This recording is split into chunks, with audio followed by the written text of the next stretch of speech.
Well, happy Friday, everybody. My name's Larry Jacobs. This is Pre-K-12 Education Talk Radio on January 6th, 2023. Okay, the end of our first week back in the new year. And everybody, if you haven't been listening this week, Happy New Year.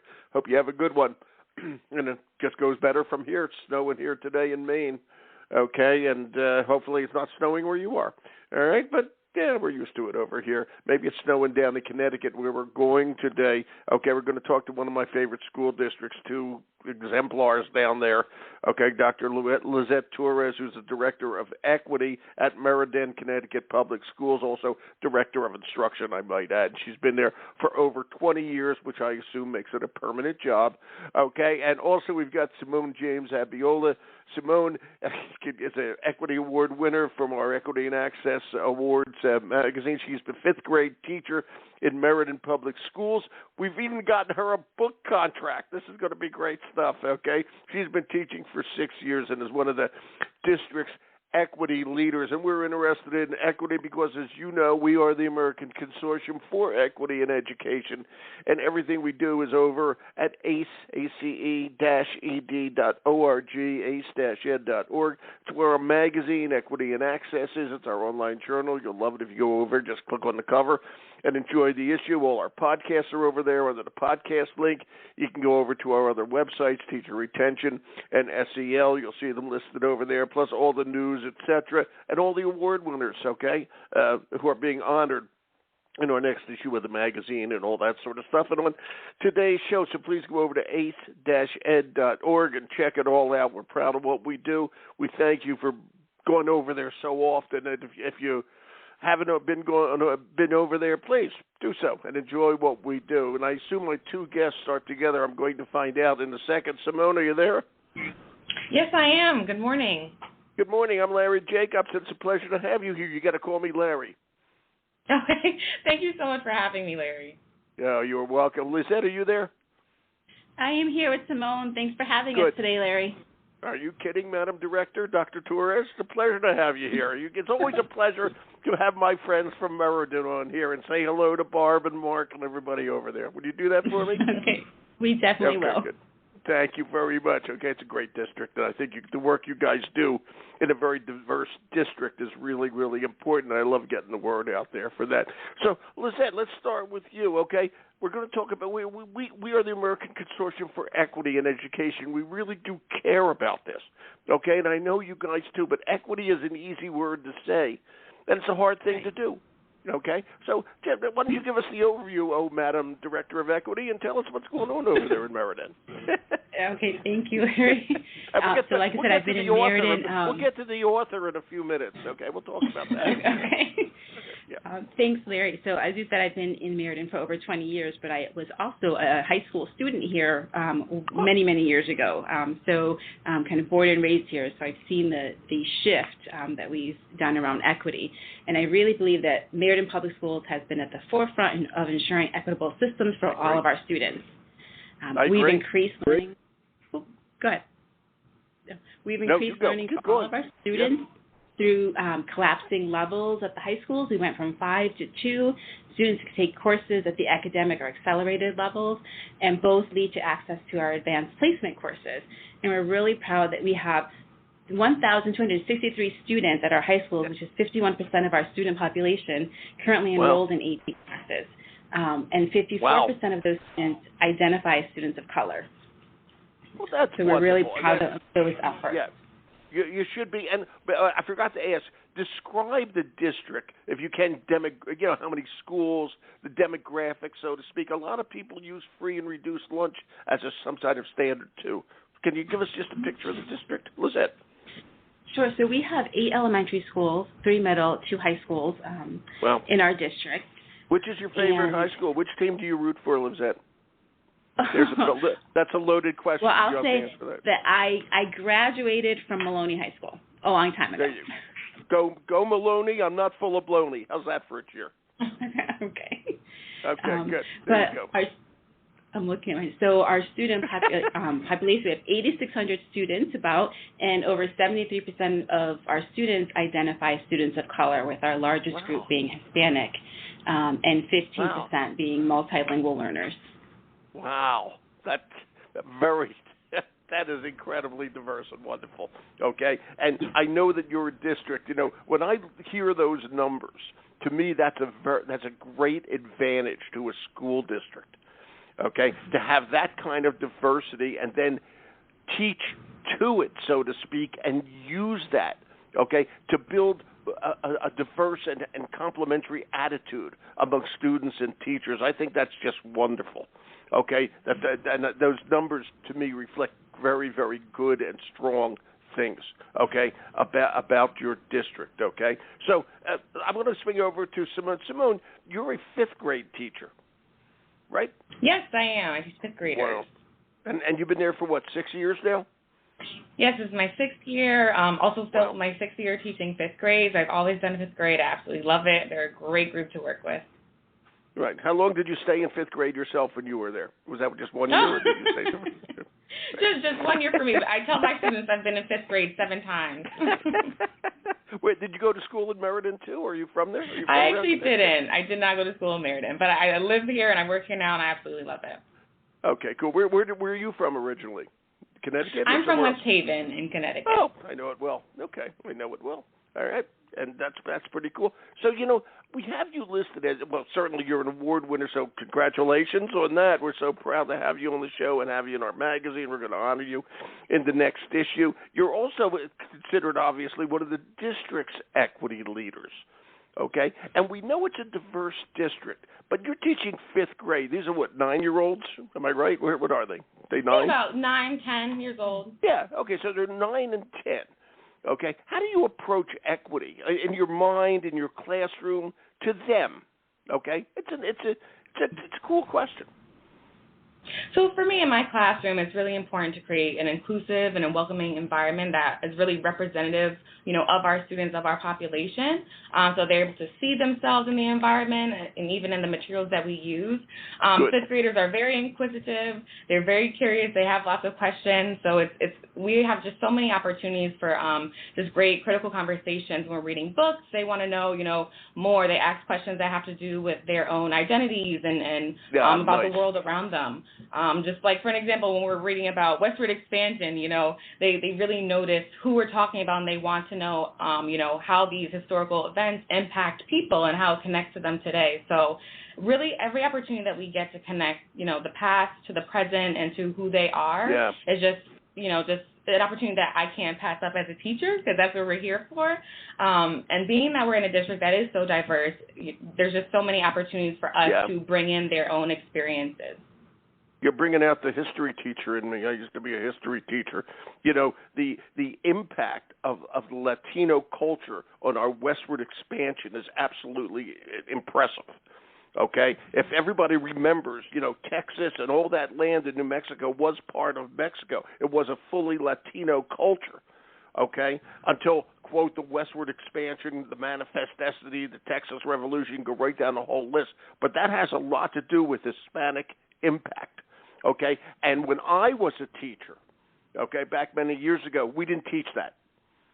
Okay, we did not teach that. We simply taught the facts, and the words manifest destiny and all that. But that has to be taught today, because the kids that you're teaching today had no bearing on the way I was teaching history. Okay, and that was wrong on our part. Okay, I'm talking about a long time ago now. Okay, and so the way you do it now, it's so darn important to put these kids, into American history and their background, their ancestors into American history, and see how it impacts everything today. That's my speech for today, but you just got me going as the old history teacher. And it's really just great. It's great stuff as you do the westward expansion, et cetera. I mean, California was completely Latino. Okay, it's astounding when you think about it.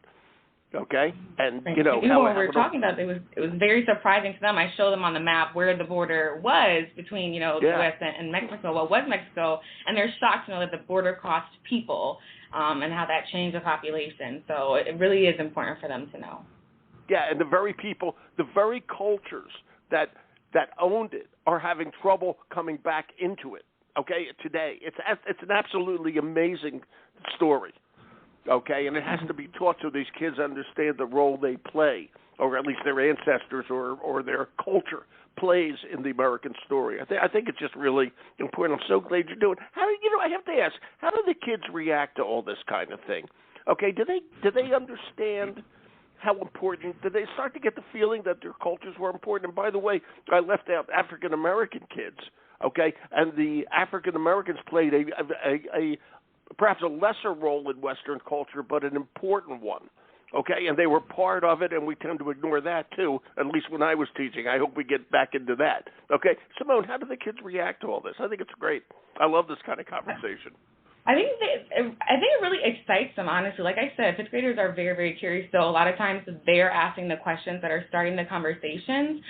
They want to know more. When I present information to them, and I present all the information, I allow them to make their own kind of opinions and come to conclusions about the things that we're learning. But I find that when I present information, they always ask more questions, and they ask even, hard questions that sometimes it's hard for adults to talk about too. But they want to be informed, and they want answers.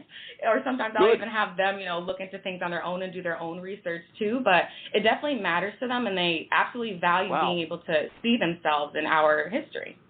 Wow, that's great. And talk about seeing themselves. I want to swing back to Lysette for a second. Lysette, part of the role of equity and instruction, I might add, is so that today's students, especially kids of color, okay, can see themselves in professional roles later in life. Okay, you guys are excellent examples of education professionals that they're seeing, your role models. Okay, but there's doctors and lawyers and engineers and airline pilots and anything else you can think of. Okay, and as you develop equity and instruction for the school district, Lysette, which you're responsible for, okay, how do you have the kids see themselves in the future? Okay, I'm just curious as you think about that. But I know you do.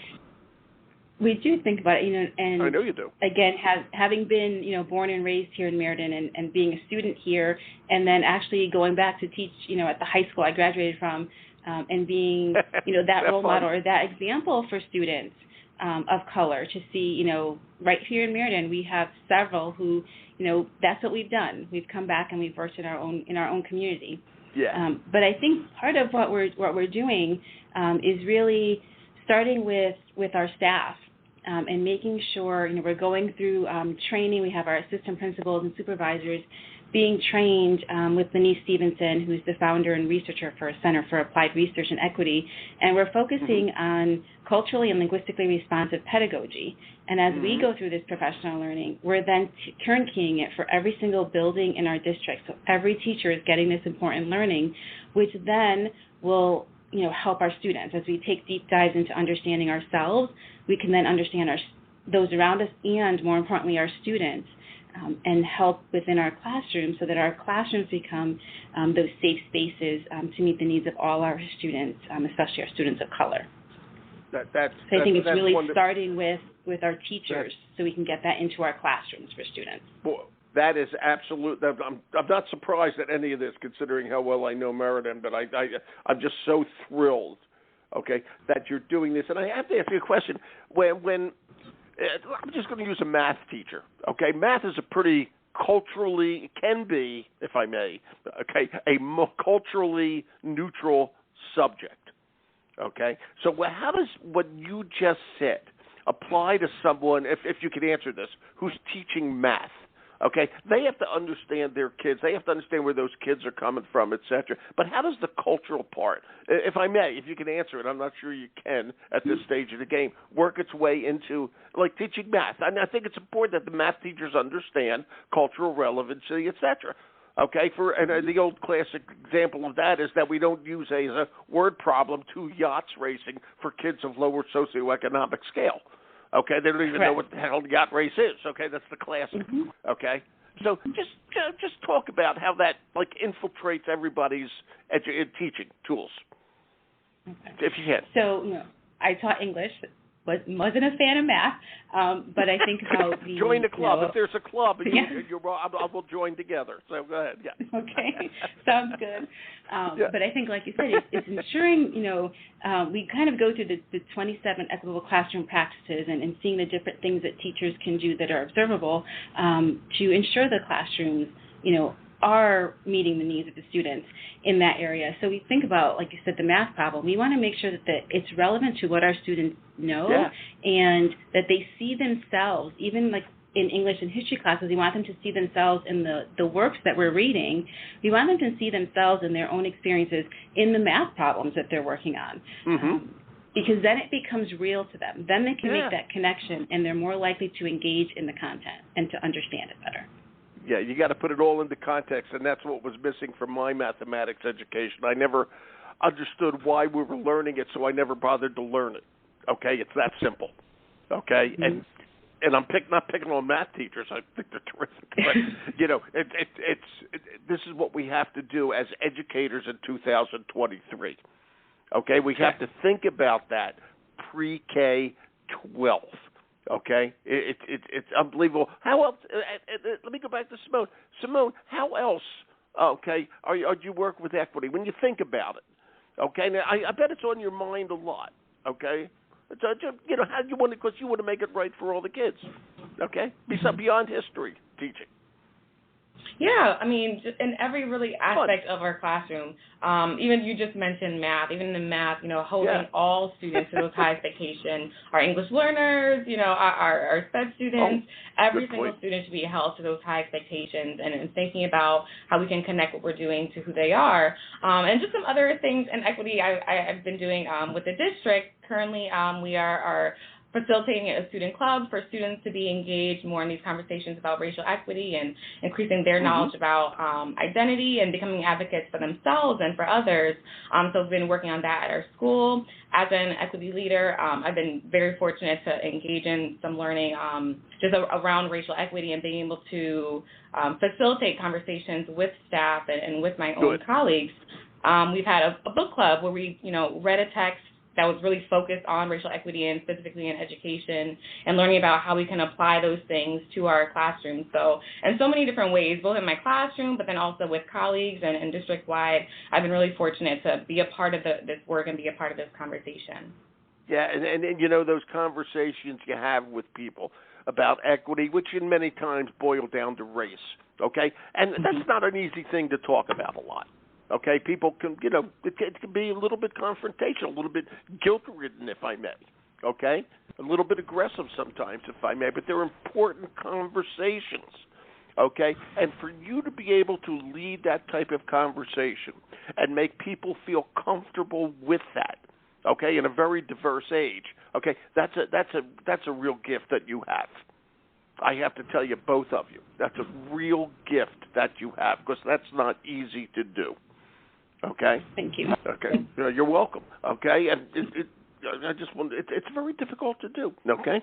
So my question is, okay, now, okay, Symone has been awarded a book contract. Now I'm going to give you a good title for the book to make it a bestseller. Okay. Gone with the Symone. Okay. That's a great title. All right, wait a minute. How about Moby Symone? Moby Symone. Okay. Even better. The Godfather, Part 4. You can name the book whatever you want, but you're going to work at what Time Stand Publishing. Okay. As you think about it, okay, what are you thinking about doing? Yeah, so like if you thought about it at all, I think this is fun. Or you're suddenly now you've got an assignment. Instead of giving the kids I know. I'm writing essays every day now. Yeah, it's terrible. Okay. We think we're done with that, but we're not. Okay, so we're giving you an assignment, but you're important. Okay, so the book contract. What are you doing? Yeah, so the book contract has been awarded from Time 10 Publications, and yes, I have. So the general idea of the book will be focused on ways that schools can shift towards having an anti-racist lens and all the things that we're doing, and then providing practices and frameworks that they can implement in order to do that. That's excellent. And, you said that schools should have an anti-racist lens. Okay, as you, I know you teach in Meriden, which is pretty liberal, good community. Okay, but as you look at schools, friends who teach, etc., do you think there's a certain amount of racism in education? I'm curious. I do. Yeah. So I think that when we consider the history, it's unrealistic to think that the historical context and the ways that racism has been really legal in so many ways that has just disappeared, and even the beliefs that have been passed down through generations, that those things just, have gone away. So we have to, I think, be really honest about the ways that those things still impact every aspect of society and even education. When we look at data about our students and their achievement, it's really important, I think, to be honest about how race still impacts our students' success, and it shouldn't, but unfortunately it still does. So I think that being willing to be vulnerable in that sense and saying, okay, well, maybe there are some things we need to work on. Maybe we do need to adopt an anti-racist lens so that we can address those things. It's really powerful for our students, so that we can provide them with everything that they need to be successful, and part of that is just shifting our own practices and mindsets. It's good, and let me pass you guys in the audience on to something that I found out about on Tuesday. If you just Google this, which is called Jane Crow, Then and Now. Jane Crow, Then and Now. It's about how racism, and this is astounding, in women. Okay, in women, you always think of men. Okay, in women has affected education. Okay, and the article is from a group called Brightbeam EdPost, and it's called, we had the author on the other day, and it's called Jane Crow, Then and Now. And I heartily invite people to do it. It's not a guilt-ridden piece. Nobody's supposed to feel guilty when you're done, but it's a historical perspective, okay, of how literally white women, okay, have impacted education racially, and it's a very, very good series of articles. There you go. How's that one? You can plagiarize that one if you want to. Okay, but it's worth reading. Okay, for both of you and everybody, I might add. It really just fascinated me. I thought it was going to be a different type of show when we booked it, and it turned out to be extremely interesting from a historical perspective. Symone, I have to ask you, now that you've been, quote, assigned to write a book, is that hard to sit down and get the first page done? I've actually, been very, very diligently trying to write every week. So thankfully, once I got a little bit started, it's been going. But I definitely have to keep myself to a schedule, that's for sure. There you go. Don't start it with "Call Me Ishmael." Use something else, and I think we'll go from there. Okay, that is really, no, it's really cool and fun, but it's something to really think about a lot.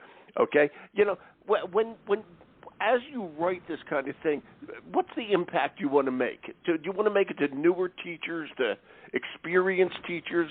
Where do you see the information importance lies?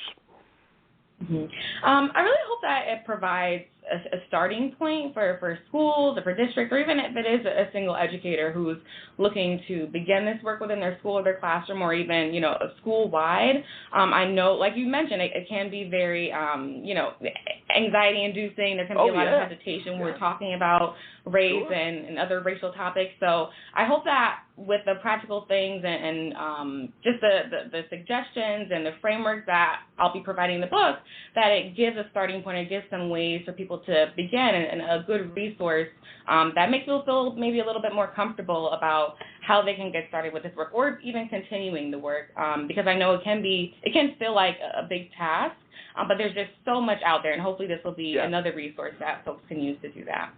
Yeah, you're going to have a great time, and working with Mark Barnes over there at Times 10 he's a great guy. Okay, and I know he's going to help you all the way along. Don't think you're alone out there, because you're not. And what you're going to write and the experience you bring, especially, have you been a teacher longer than 5 years, or how long have you been a teacher? Yeah, this is my 6th year. Okay, so you started at Meriden, I guess was my point. So you're 5 years in. You're a new teacher, okay? And after 5 years, a lot of teachers burn out, especially these days. okay, and they move on. I get the impression you are not doing that. I get the impression that's not getting to be too big a problem in MERIDEN, which is really congratulatory statement to the school district, okay? So what keeps you in there, okay, and how you help the kids is extremely important. It's really important stuff, and you're a shining example of the right way to do stuff. You know, it's incredible, okay? Lysette, I got to ask you a question, okay? A very diverse district, okay? Do you see the kids, and you have kids, you know, would you say 73% Latino, a lot of African-American kids, okay, Caucasian kids, whatever the rest of the mix is, et cetera. How do the kids all get along these days? And as you push equity into the curriculum, which you should, are they getting along better? Maybe that's a good way to put it. You know, I'm glad that you bring that up because, you know, hearing from our students is always important for us. Yeah. And one thing that I was able to do last year, in my first year in this role, was we did 2 student videos last year on student voice and hearing from students of color. So I was able to sit down during Hispanic Heritage Month and then also during Black History Month with Hispanic and African American students in our district and really hear from them what their experiences have been like. So those videos are on our website if you want to see them. But it was a great experience to sit down and ask them, you know, as a student of color in Meriden Public Schools, what is your experience? And in interviewing different students, the experience overwhelmingly has been very positive. And they shared with how, you know, they get along with everyone and everyone is you know, you're passing in the hall and you're saying hi, it didn't matter what the student's race was. So I think that, you know, we've done a really great job in the district to have all of our students feeling welcomed. Yeah, and I have to tell you just a story out of my own background. I went to school in Philadelphia, okay, K-12 in Philadelphia back a long, long time ago, and I went to Overbrook High School, which at that time had 5,000 kids in it, okay? Grades 10, 11, and 12, okay? It was about 85% black, all right? We all had homeroom together, okay? So all the J's, so to speak, the JAs were in one homeroom, okay? It was with all the Jacksons, et cetera, okay? And it was fine. We were all friends. But once the bell rang, I never saw those kids the rest of the day. I don't know where the hell they went all day, but they went to classes, I think, in the business part or whatever they were learning, where all the white kids were in the academic, except for a very tiny percentage of the black kids. Okay, and as I think back over that, I think why that was a self-fulfilling prophecy. Okay, that the black kids weren't going to go to college, and somehow they were directed, okay, into the lesser classes. Okay, think about that for a second, and I think about that a lot these days. What happened to all those kids all during the day and in the lunchroom? Where were they when I was going to my academic classes? And thank God, okay, that has changed. You said at the beginning how many kids of color, okay, are in your advanced classes and all that sort of thing. I mean, but there were tremendous errors back then, okay, that we just took for granted, by the way. I'm not saying I'm any kind of hero, okay. We took that stuff for granted back then, okay, and thank God it is changing because I can't tell you how many kids, you know, the old saying, a mind is a terrible thing to waste. I can't tell you how many minds we wasted, okay, with the self-fulfilling prophecy of those kids, that they can't go to college. Okay, it's absolutely unbelievable, and that's what we work to avoid today, is that stupid racial prejudice, if I may. Your thoughts on my latest rant, Lysette? Your thoughts? You know, I think about that because, you know, we had a session earlier in the week with our assistant principals, and we were talking about, you know, our culture stories and just our own school belonging stories. And, you know, hearing what you're just saying made me think of, you know, my own experience as a student, you know, here in Meriden, you know, many years ago, and feeling like the only student of color in those accelerated classes, feeling very isolated, you know, very, you know, not being seen, and to know that over 51% of our students, are in those advanced classes now, and 54% are students of color. And it's just fantastic the shift the district has made to ensure that all of our students, and yes, it is, you know, just, and it makes you so proud. having been born and raised here, so proud to see how far our district has come in our school system. Yeah, it is amazing. By the way, I meant to ask at the beginning, teacher ratio, you said it was 73% Latino, whatever the rest of the percent. How are we doing teacher ratio on that? It's very hard to get people of color into education these days. We got to work on that. Okay? We do have to work on that, and we are working on that. Yeah, we're doing pretty well. We still have a long way to go, but I think back in the hiring year of 2018-19, we hired 16% teachers of color, and this year we hired 27% teachers of color. So we're making gains, we're making efforts. We're currently working on recruiting efforts and targeting future teachers coming out of Hispanic colleges as well as our historically black colleges and universities. So we're actually engaged in that work right now so we can recruit more teachers. But then we also, when we look at the recruitment, we look at, how are we retaining them to ensure that when they're here, they too are feeling seen and heard. So we do have an affinity group for our students, or teachers of color, which is that safe space for, and it's not just teachers, it's all of our staff. It could be, the para, it could be the custodian, the secretary, teachers, every staff member in the district of color is welcome to attend, and it's really that safe space to share our stories and to share our experiences. Yeah, that is so darn important, and I will just say what I've always thought about. We have trouble recruiting kids of color into education, and one of the reasons we have that trouble over the years, is because they didn't have a great time in school. Things are changing for the better now. As Symone said, you've got the kids engaged in their learning. They're going to have a better time, culturally responsive, so to speak, in school.